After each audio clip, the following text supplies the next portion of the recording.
Once was a swagman camped by a billabong under the shade of a coolabah tree. As he sat, as he watched and waited while his billy boiled, who'll come a waltzing Matilda with me. Good morning, ladies and gentlemen. This is Arnie Luke's at the Crossroads, and lovely forum today. We're going to talk about health. We're going to talk about family. We're going to talk about home, and I'd like to welcome our guests panelists today. From Melbourne, Judith Auchterlonie. Welcome, Judy.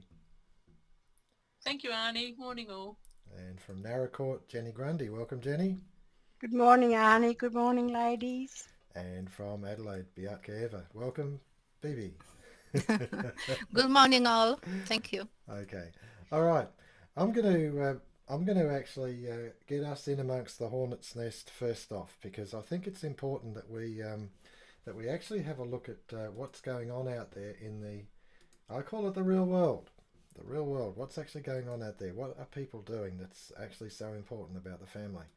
So I'm going to bring up this website here, and it highlights that California, the court rejects a challenge to label glyphosate as a herbicide as possibly carcinogenic. Now that's one particular website.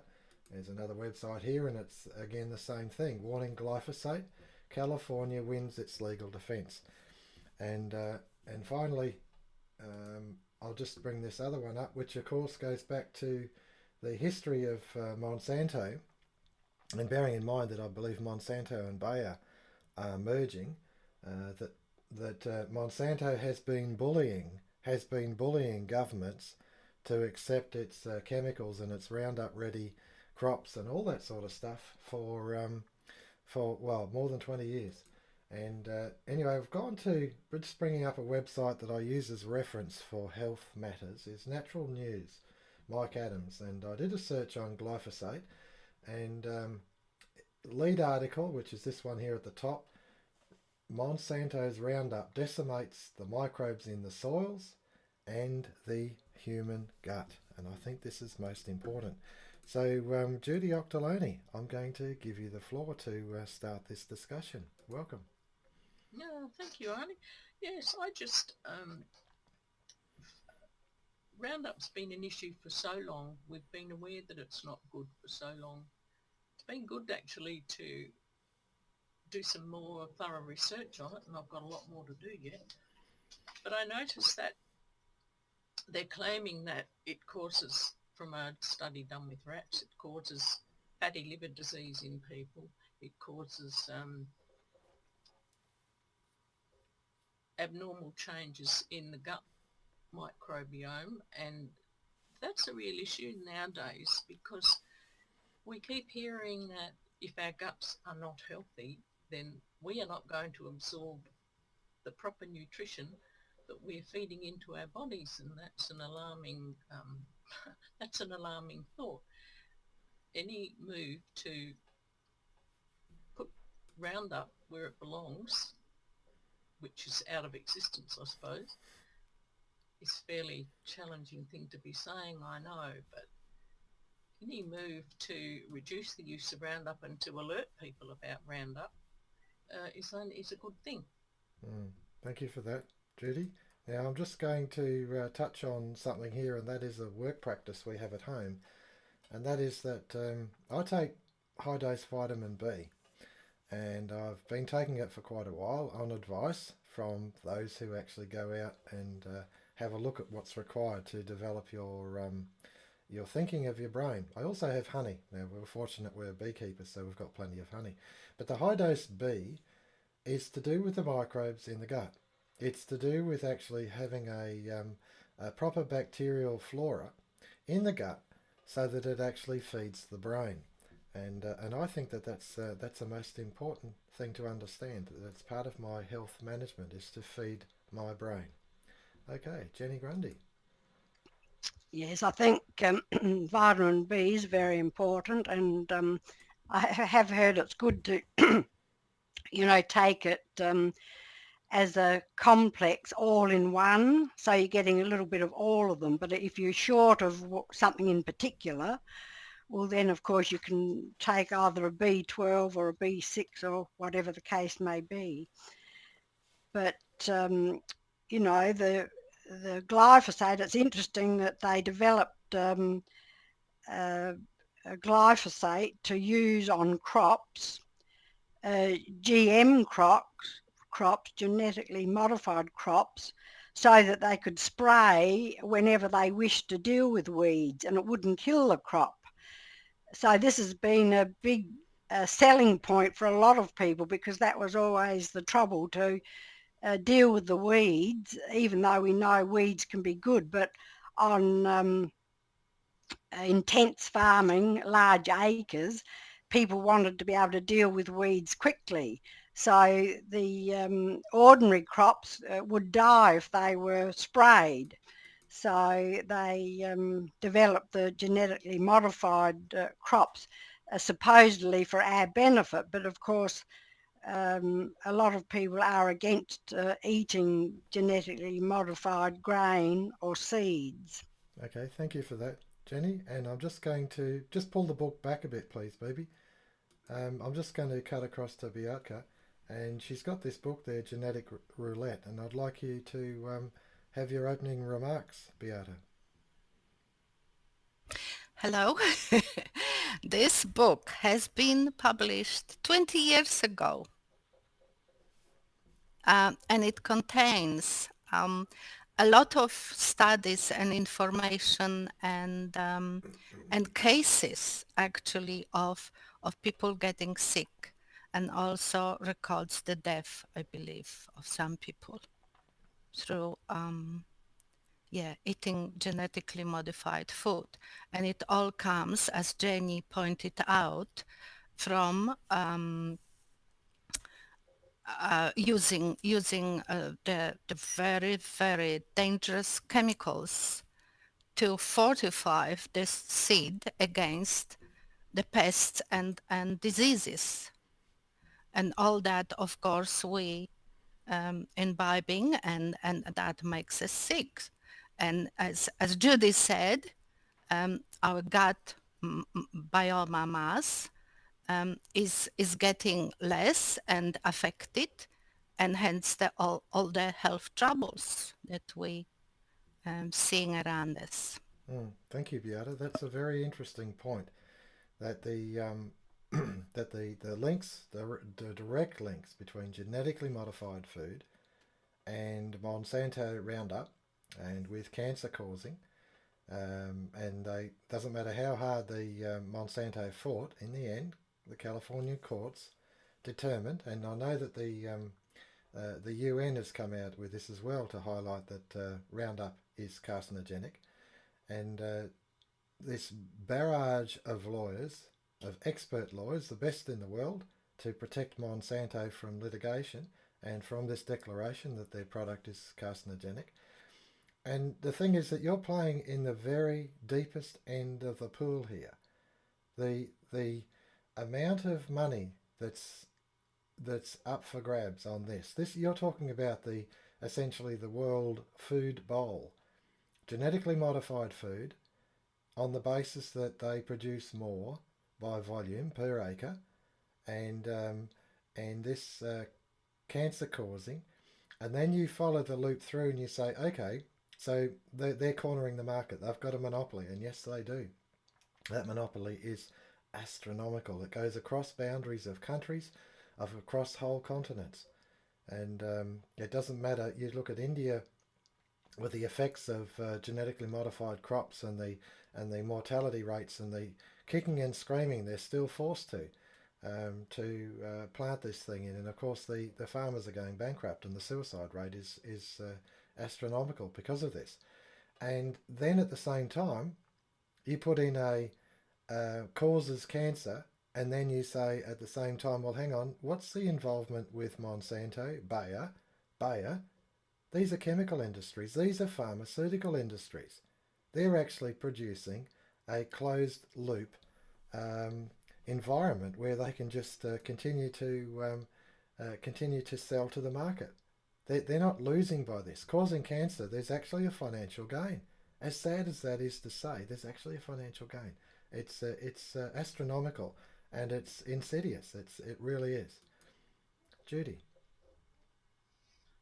thinking, Arnie, about the money raised for cancer research, and then researching the cure rather than the cause, which is very frustrating.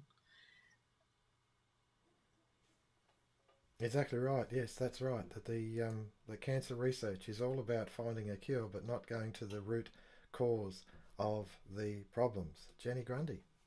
Good point, Judy. We're having these cancer morning teas at the moment in South Australia to raise money, and of course they have raised millions. I'm sure they're going into research and ways of dealing with and helping to treat cancer. There's no doubt about that, but they don't tend to look at the prevention ideas at all.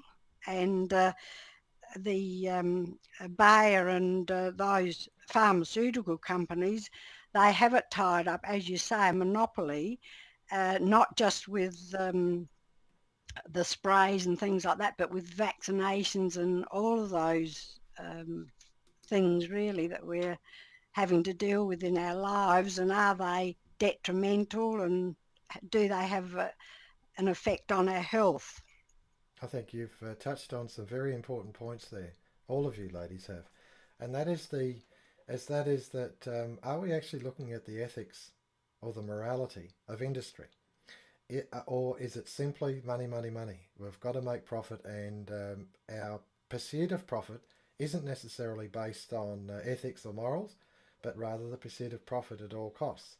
And we turn a blind eye in order to make more profit. So, of course, the shareholders rub their hands in glee, but the community, I know that my own exposure to oil and gas industry, we had a CEO who was adamant that the price of gas had to achieve a certain amount on world parity in regard to hydrocarbon, in regard to oil.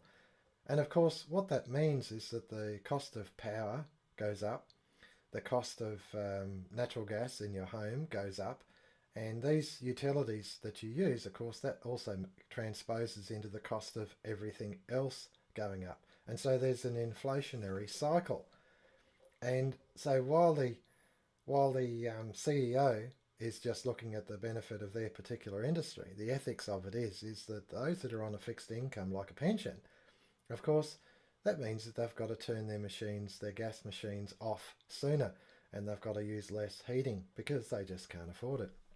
So it's got ramifications, and we've got to just consider all of these things. It's not just one little facet. It's we belong to a community, and in that community, one thing affects the other. So you start talking about an unstable price system, and that's really what we're talking about, where prices go up, and people the value of their coinage is reduced, and how can we actually maintain an homogenous society when we're all scrambling for less and less?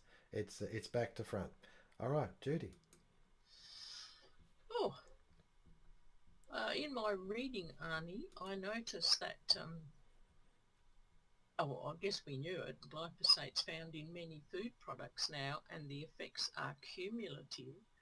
And it brought to mind living in South Australia out on the farm. On a warm spring day, you go outside and you can smell the chemicals in the air that the neighbours are using. So now I'm assuming that those chemicals are drifting onto your own paddocks and your own veggie garden. It's a bit alarming. I think the challenge, I suppose, for us is to highlight the dangers of glyphosate and just keep the pressure on the government, our politicians, to start making the right changes for glyphosate to be, the warning on glyphosate that it is carcinogenic, and get them to highlight that so that we can all start having healthier gardens and farms and being healthier people. I think that's an interesting point, and I'm actually going to disagree with you, Judy. She just said I can do that.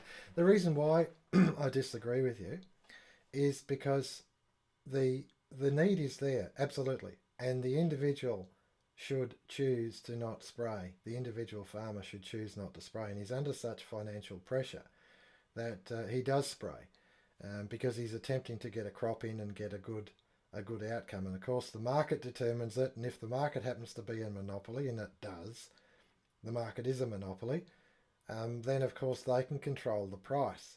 And so the if you like, the Roundup Ready price can actually have a premium if it happens to be that the food provider, the food purchaser, happens to be part of the conglomerate. And that is the case. Now, we turn around and we say, we want the government to do this, we want the government to do that.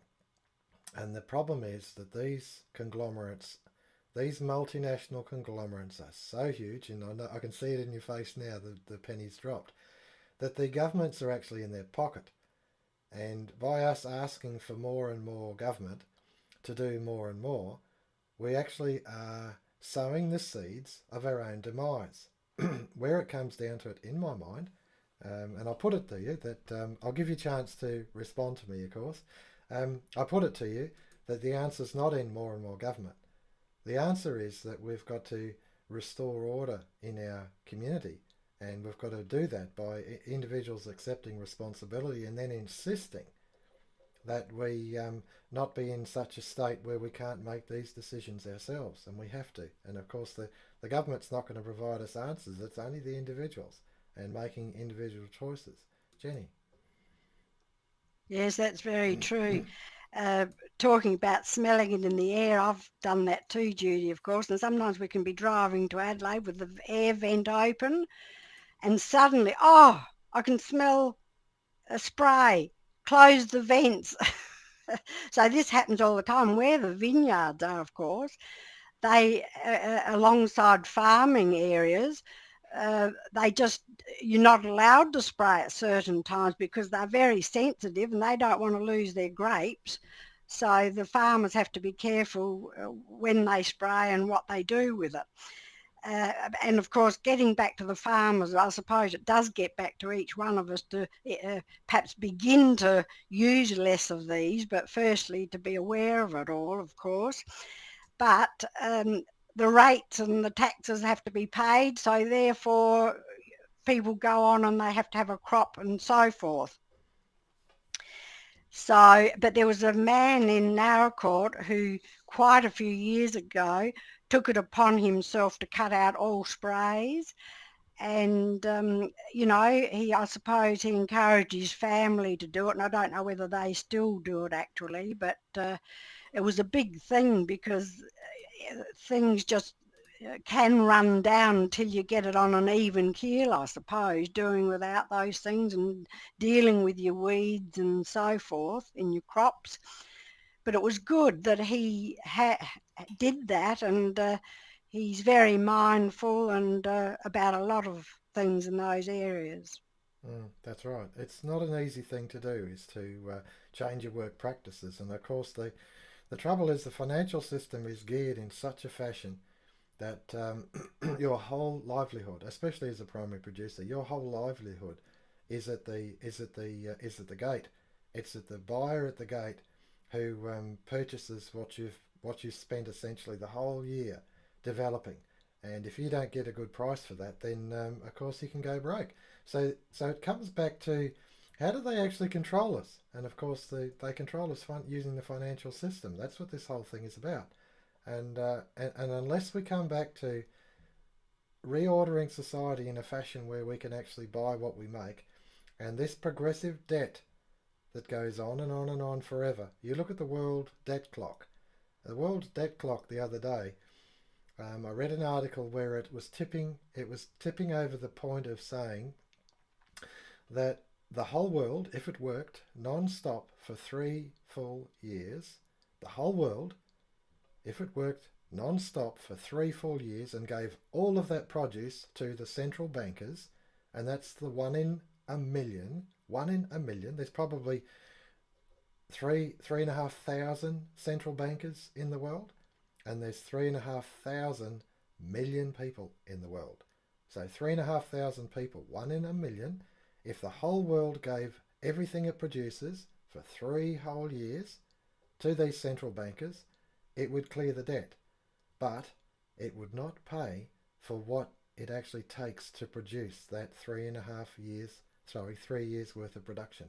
I find that fascinating, that the level of debt, and it's not going down. This is the banking system is a fraud. We've discussed it on these other forums. The banking system is a fraud, and these poor farmers are trying to make ends meet. And it all comes down to the fact that it's cost, it's prices and cost, and everyone's doing everything based on what they can afford and nothing more. Beata. Dismal science of economics borders on magic, doesn't it? I often wonder whether the fragmentation of science into little bits, being specialist in this field but not that, leads to all those troubles. When you look at speeding up a production or increasing the volume output, let's talk about the farm, and you just take up one fragment and look at it with magnifying glass, and you say, I can destroy all those weeds. Yes, you can. But then 99% of your farm suffers from that because you just killed 1%. The soil microbes are being killed simultaneously. Then all this transfers to the grass, let's say, and to the cow that is eating this grass, and transfers to the meat, and then we eat that meat. It leads nowhere. We've got thousands of years of agriculture, history, heritage, tradition of raising our food healthy way, and the modern techniques or technologies or whatever, science does not give us more. It was supposed to feed the hungry of this planet, but it does not. And the hungry of this planet are getting hungrier. As you mentioned, India and the plight of the farmers there with the Monsanto genetically modified seeds. You might as well mention the land that is being converted into producing the what do you call it? Producing the instead of petrol, what do you use, Arnie? Sorry, sweet. Instead of petrol, you use the diesel. Jenny, don't please. Keep going, Beata. Okay. Sorry, I've lost my thought all right. here. I'm just gonna cut across here.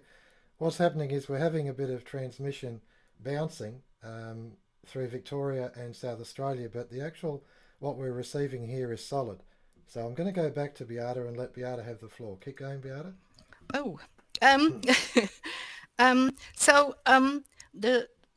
we need to go back and have a look at the whole rather than little sections and try to solve the problem with little sections. The remedy lies probably at looking at the land as a whole organism. So instead of killing the weeds, maybe we should look at them as something that could be incorporated in producing the compost. Of course, on a large scale, I understand it might not be possible, not that quickly, but the transformation is possible. We have seen that with Bill Mollison and permaculture, and then Jeff Lawson has got beautiful DVDs for sale, and also you can glimpse some of those programs of his on YouTube. Thank you, Beata. That's beautiful. And I think you've covered some very, very pertinent points there.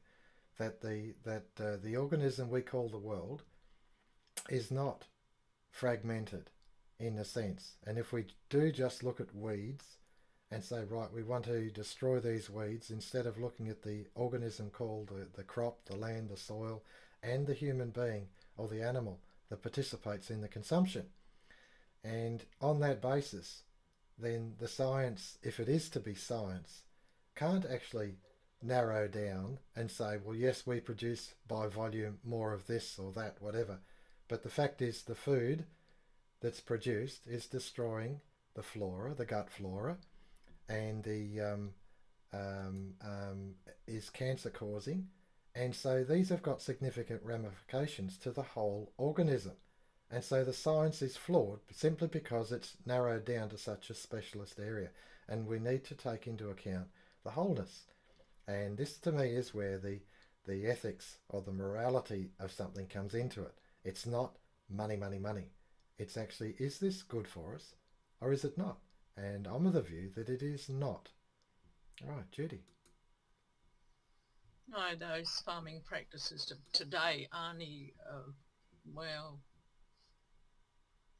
where do you start? It'd be interesting actually to go back and see when farmers first started changing the wholesome approach they had originally and starting using chemicals and other means to improve their farming and improve their yield. I mean, that's always a big thing. You've got to have a yield that will pay your bills for the following year, and that doesn't always happen even with chemicals, I must say. But yeah, farm soil, yeah, Beata's so right. Farm soil is crucial to our well-being, healthy farm soil, and persuading people to do something about it is crucial too. That's right. Thank you for that, Judy. I'm just going to cut across to a website here. I just happened to do a quick search on the history of superphosphate, and it only goes back to the 1800s.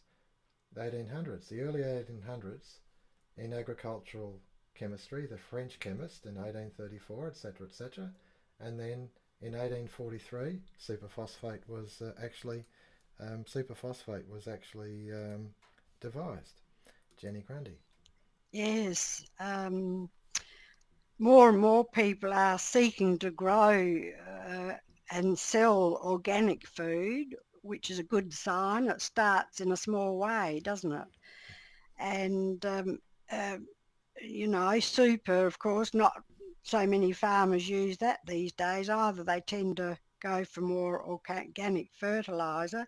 It's interesting in the farmers' markets, I think they only accept organically grown food to sell. Is that right? Not that I'm aware of, but that doesn't mean that I'm right. Go on, keep going. Yes, well, it's good that there are the small farmers trying to sell their honey and their meat and veg and that sort of thing. So that's a small way of beginning, because it can be difficult. You go into a supermarket and you don't know what is organically grown or whether there's been spray used or how it's been grown. And you're there and you need some fruit and veg. Unless you grow it, you buy it, don't you? So I guess it's a matter of starting in a small way. And as you say, Arnie, it is a whole way of life. Thank you for that, Jenny. It's like dieting, you can't just go on a diet every now and then and think you're going to achieve something. It's a way of life, I suppose, with what you eat and what you do in every way. Thank you, Jenny. That's a beautiful summary, and it's actually exactly right. And it's an appropriate point for us to bring this forum to a close. I'm going to do one last lap, so everyone's got an opportunity to give their final comments. But Jenny, you've actually given the key to it. And the key to it is as an individual person, you choose to eat healthy. And you can call it a diet if you like, or you can just say, no, I choose to eat healthy. And there are farmers markets, and for those that have access to the farmers markets, you can actually promote good growing practices by selecting from these farmers markets. And what it does is it helps the farmer bridge the gap so that he can actually roll with the punches a little bit better. So you're actually meeting him really almost at the farm gate. And I think that's a really, really important engagement, an opportunity to support and encourage the farmer to practice good husbandry. The other is, of course, is that your supermarkets, if you make a choice of buying organic produce, spray-free instead of organic. I mean, spray-free and organic, there is a difference. One's certified, one's not. But the fact is that if they're directionally correct, if the grower is choosing to be spray-free, then they need to be encouraged, because that's all part of the food cycle of promoting it. And you won't undo these conglomerates, these monopolies, by not engaging and participating. And while they have the opportunity to monopolise food production, and that's to me is why we look at the size of the blocks of land that our children are buying, and they're quarter the size of what we were buying 20 years ago, quarter the size. And the opportunity for growing is significantly reduced, but, and this is the but, if they choose, don't tell me they can't do vertical gardens, don't tell me they can't actually do things. They can. It's just that they have to be a little bit more creative. The opportunities are there, and they've got to actually grab this thing by the throat, which is their life, grab it by the throat and start making good with what they've got. If I saw anything on that royal wedding on Saturday night, it was this: that the younger generation of the monarchy, the younger generation, were seizing the destructive policy of our governments, and they were trying to turn it on its head into the good. They were trying to turn it into the good. Can we turn this into the good? That's what I saw in there. And if that wasn't the law of love, that American preacher, if that wasn't the law of love, I'll go and eat my hat, because I think that American preacher had it by the throat. Closing comments, Beata. Yes, we will have lunch soon, Annie. Um,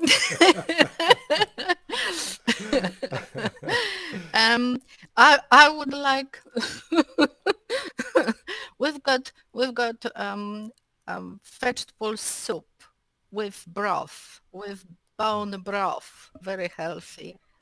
Okay, Yes. back on subject, ladies. Come on, closing comments, Beata. In those very difficult times, we need to look into self-sufficiency, whether it's a small block or larger block.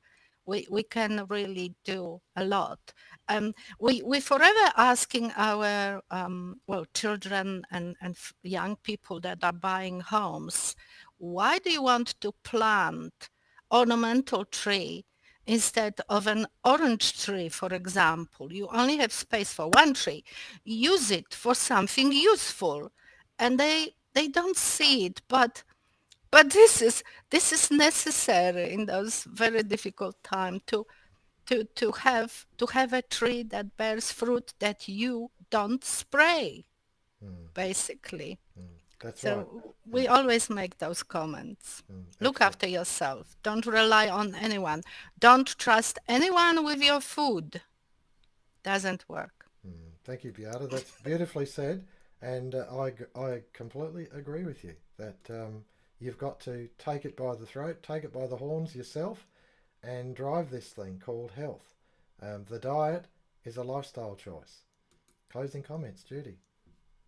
Well, you're absolutely right, Arnie, and it is up to us as individuals and to use our own areas for growing, and to encourage our children to, as Beata said, to grow fruit trees. Don't put in some pretty looking tree when it's not feeding you down the road. We may well be very thankful that we've done that. Thank you. That's right. We've got some persimmons in our front yard, pomegranates. We've got a lot of other things, but in my mind, they're the most beautiful because the persimmons themselves, the leaves this time of year, don't tell me that's not ornamental. That's absolutely gorgeous.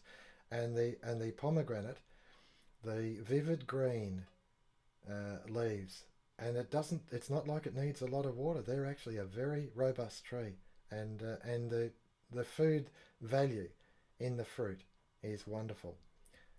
Jenny Grundy. Well, I was going to say my garden has quite a few very pretty trees, I must say, and they're beautiful at the moment with their autumn foliage. And I know you, Beata and Arnie, have a lovely small garden, but every type of fruit tree and nut tree that you can think of. So you've done really well and care for them and enjoy eating them, don't you? I know that. But food is your medicine. And just to take up the point that Judy said too, I was going to mention too that if we can eat well at home and eat the right things mostly and encourage the children to do it, well then they will go on and think it's just a natural thing to do. That's right, and we can actually take this thing home as an individual. I mean, Jordan Peterson, the Canadian psychologist, that talks about tidying up your room, and that this restoring order begins by tidying up your room, and it's also tidying up your garden. I think it's an excellent initiative and an excellent response to the behemoth of Monsanto, Bayer, these conglomerates which are cornering the food supply of the whole world. And don't tell me they're doing it for the good. They've got their own vested interests, and in my view, none of it could you stand there next to ethical and moral, where you're destroying microbes in the soil, causing cancer. I mean, come on, this is what the findings are doing. They're based on money, not based on ethics or morals. It's all based on money, profit, at all costs. Arnie Lukes for the Crossroads. Once was a swagman camped by a billabong under the shade of a coolabah tree. As he said,